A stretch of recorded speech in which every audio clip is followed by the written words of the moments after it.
We are what hides in everybody. We are the evil. We are the darkness. These are our stories.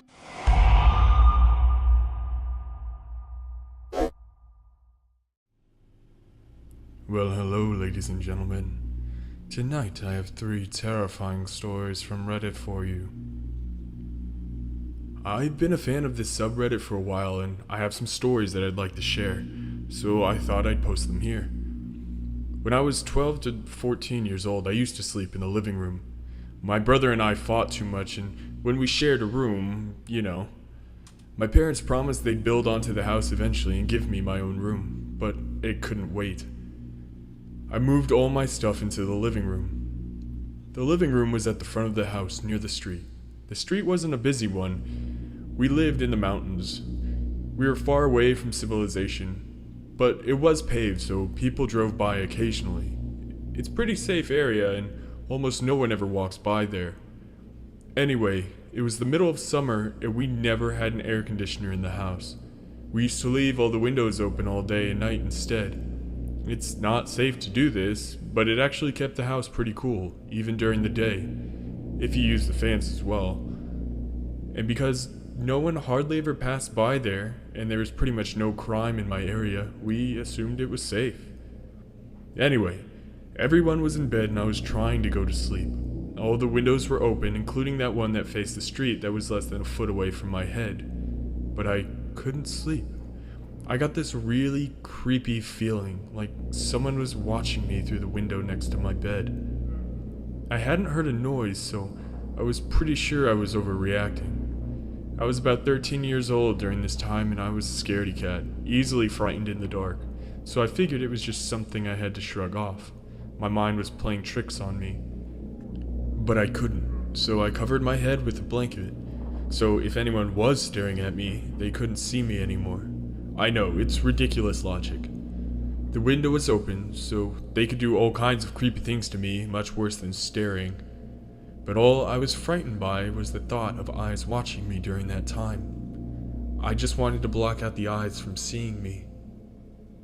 My heart kept going faster though. I still felt uneasy, and I could feel my breathing becoming labored. I kept trying to tell myself to calm down. I was breathing so fast that I was starting to wheeze. And then I realized that it wasn't me wheezing.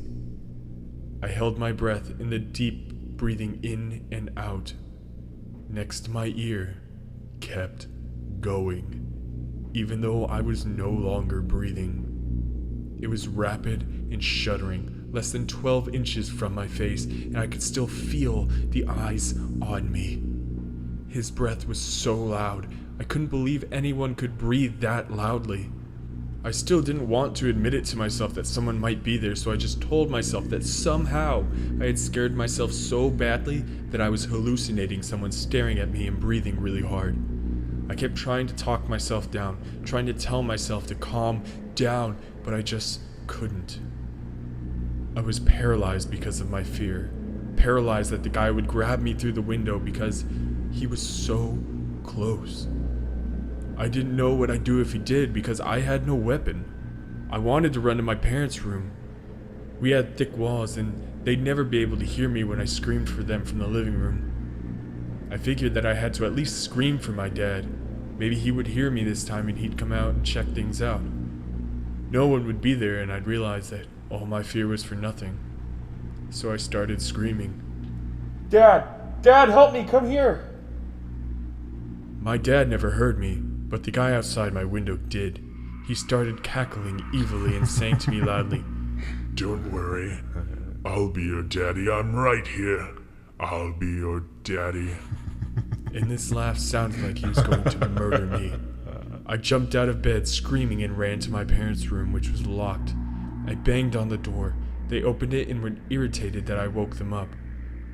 We never checked to see if the guy was still outside. I guess my dad didn't believe me, but it was so terrifying. I'm 30 years old and I'm still scared remembering that guy. So yeah, creepy guy at my window? Let's not meet. So let me give you a little backstory. My name is Morgan, and I'm a 17-year-old male from Wales, UK. Me and my friends, 5 of us in total, we're going to the castle close to our house to do a Ouija board. We all live on the same street, so we met at my house and then walked the 3 miles to the castle. It is now 11 p.m. and it's completely dark. You have to walk in the woods and up some very steep inclines. It would take us an hour to reach the tower when we were planning to do the Ouija board. So on with the story. We were about 15 minutes from the tower, and my best friend Cheryl tells us all to stop and listen. Just faintly, in the distance, we can hear talking and we can smell smoke. Cheryl tells us to walk on, but slowly and quietly. After about 15 minutes, we were about 50 feet from the tower, and now we can hear full-blown chanting. We can see a fire coming from the tower, and I can see a white figure facing towards this fire. I tell everyone to stand behind me and be absolutely quiet. We tiptoed towards the tower. We are now at the entrance, and I peek my head around to see about 10 hooded figures around a fire, and what looks like a dead dog being burned. After about 1 minute of staring in shock, one of the hooded figures spots me.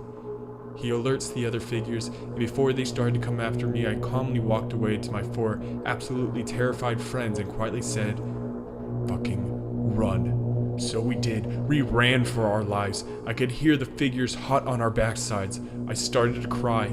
They were not saying anything, they were just bolting for us, fully covered in white hooded robes with 2 black holes where the eyes would be. After about what felt like 5 hours of a chase, but was only about 5 minutes, we came to the main path leading out of the castle. I looked behind me one more time and saw the last few figures walking back towards the tower. We still had another 45 minutes walking down the path leading through the woods and out of the castle. Presuming we were safe, we sat down, had a cigarette and a beer each, and my fiancé David and Cheryl both went on to tell us that the hooded white figures were probably a cult. They explained what a cult was, and the hair stood up on the back of my neck. I had never been so disgusted and terrified in my life. But we soon changed the subject to lighten the mood, and eventually set back off. We finally arrived back at the entrance of the castle. We decided to get a taxi home, and I phoned the police. I told the police about what all we saw, and they said they'll look into it. But the next day, the police said they went to the tower and found a fire pit with the remains of a dog in the middle of it, but they never found any trace of the cult. To this day, we haven't been back to the castle. We don't plan on going. And to the cult who killed the poor dog and chased us, we all hope we never have to see you again. This happened some time ago, while I was in 6th grade, I believe. My mom had been working at a factory and met a man who went by Ulysses. He was from Mexico. They eventually started dating, and before long she found out that he was here illegally. Things seemed fine at first, but then he became rather abusive. It was mostly verbal and mental abuse, but at times he would pin my mom against the wall or on the bed and start yelling at her. I don't think he ever hit her exactly, but that doesn't make what happened to her any less important. Thankfully, my grandparents adopted me when I was younger, so I lived with them and would only visit my mom on odd weekends here and there. I saw her a lot, but just didn't stay over too often, because she was seeing Ulysses and my grandparents didn't want me around him. Ulysses would go back to Mexico to visit family from time to time, and apparently his fake ID and passport were good enough to work. Until the last time he tried to come back to the States.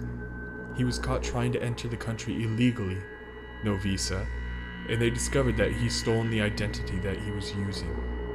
He was sent back into Mexico.